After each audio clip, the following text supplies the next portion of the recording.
Donc bonjour Denis, tu étais là aujourd'hui pour nous présenter ton projet de classe inversée que tu as mis en place avec tes étudiants de Master 2. Est-ce que tu peux nous donner dans les grandes lignes en quoi consistait cette classe inversée? Donc la classe inversée, c'était l'idée de faire les choses un petit peu différemment et donc de trouver une nouvelle modalité d'enseignement qui permettait de motiver un petit peu plus les étudiants et de les rendre un peu plus actifs parce que l'idée c'est de justement faire des ingénieurs, des chercheurs, des gens qui vont ensuite devoir être actifs et donc déjà dans leur enseignement il fallait les rendre actifs et donc l'idée c'était de créer une classe inversée, c'est-à-dire d'échanger le temps d'apprentissage avec le temps d'enseignement et donc de plus faire en présentiel de l'enseignement, mais venir faire l'enseignement à la maison au travers soit de vidéos, soit de ressources avec des articles, des textes qui donc doivent travailler à la maison et ensuite en présentiel, donc lorsqu'on est tous ensemble, et ben, on échange, on discute et on construit un cours. Ok, donc profiter de la présence de l'enseignant pour aller plus loin que simplement la transmission de connaissances et pouvoir déjà manipuler les concepts et être vraiment dans une approche apprentissage. Voilà, donc en créer des apprentissages, tout de suite pouvoir échanger sur les difficultés, pouvoir répondre aux questions qui se posent de façon tout à fait interactive. Ok. Et donc en fait quelque chose qui est plus une construction qu'une transmission. Ok. En termes de... Donc on voit que ça a changé pas mal de choses du côté de l'étudiant, un changement où ils sont actifs. Toi, qu'est-ce que ça a changé pour toi la mise en place de cette classe inversée? Moi ça a changé complètement ma posture d'enseignant et du coup ça m'a aussi non seulement donc ce cours-là, j'ai changé ma façon d'enseigner sur ce cours-là, mais ma façon d'enseigner en général. Et donc ça m'a donné envie de rendre des étudiants toujours beaucoup plus actifs, quel que soit le niveau, soit en L1 ou en M2, de prendre plus en compte, de les rendre plus actifs, d'interagir beaucoup plus et d'être aussi plus à l'écoute. Ok. Apparemment, il faut qu'on tienne les micros un peu plus près. C'est le chef qui dit ça là-bas. C'est le chef.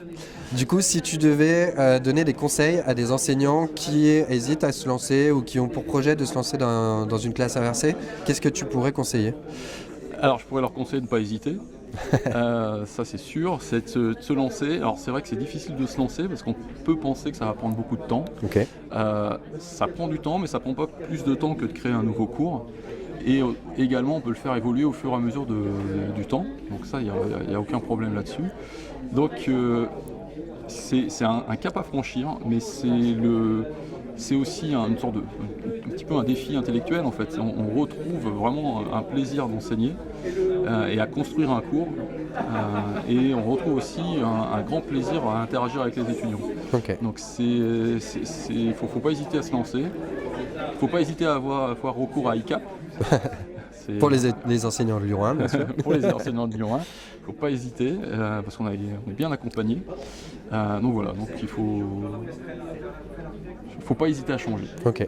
Et en termes d'accompagnement pour les étudiants, tu nous as parlé tout à l'heure pendant ta présentation des fiches d'accompagnement. Est-ce que tu pourrais nous expliquer un petit peu ce que c'est et en quoi ça a pu aider aussi au travail préparatoire des étudiants? Alors, les fiches d'accompagnement, c'est une fiche que l'enseignant écrit pour raconter un petit peu ce qui va être dans la ressource proposée. Donc la ressource, ça peut être une vidéo, un texte. Et donc on raconte un petit peu ce qui l'ensemble, un résumé ou de ce qu'il y a dedans. Et surtout on insiste sur quels sont les concepts les plus importants à retenir, quelles sont par exemple les formules à démontrer, pour revenir sur quel point il est important d'aller creuser un petit peu, et également les possibilités d'ouverture.